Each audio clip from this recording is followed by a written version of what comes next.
Obama administration officials actively colluded with the campaign of Hillary Clinton and foreign governments to affect the outcome of the 2016 presidential election. Unofficial intelligence, spy traps, and a politically funded dossier were used to launch a counterintelligence investigation and surveil the campaign of candidate Donald Trump. Efforts intensified following the election through the use of coordinated leaks and the ongoing creation of false narratives in the media. Jasper Fackett, chief editor of the American editions of the Epoch Times, along with Epoch Times contributor Jeff Carlson, have designed a comprehensive infographic to match this video and help you explore the connections of Spygate. The link is in the description below. In part 1, we will be covering the FBI, Peter Strzok and Lisa Page, the Department of Justice, the battle between Rosenstein and McCabe, and concluding with the State Department. Although the details remain complex, the structure underlying Spygate, the creation of the false narrative that candidate Donald Trump colluded with Russia, and the spying on his presidential campaign remains surprisingly simple. It can be broken down into 7 parts. Number 1. CIA Director John Brennan, with some assistance from Director of National Intelligence James Clapper, gathered information, intelligence, and fed it throughout our domestic intelligence community.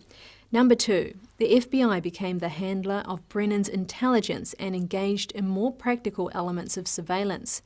Number 3. The Department of Justice facilitated investigations by the FBI and legal maneuverings while providing a crucial shield of non-disclosure. Number 4. The Department of State became a mechanism of information dissemination and leaks. Number 5. Hillary Clinton's presidential campaign and the Democratic National Committee provided funding, support, and media collusion. Number 6. Obama administration officials were complicit and engaged in unmasking and intelligence gathering and dissemination. Number 7. The media was the most corrosive element in many respects.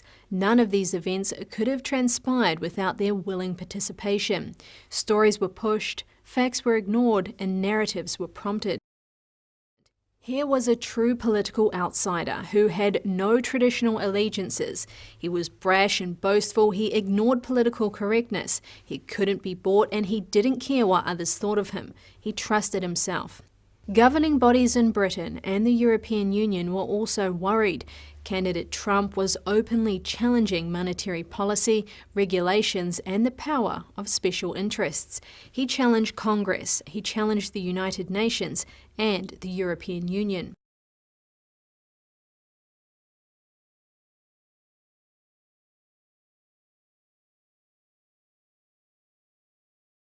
Am I the reason you get stoned every week now? Build up integrity, got you texting, emailing me, wanting me to feel with you. Baby, just face reality, move on. Sometimes it's hard to face reality.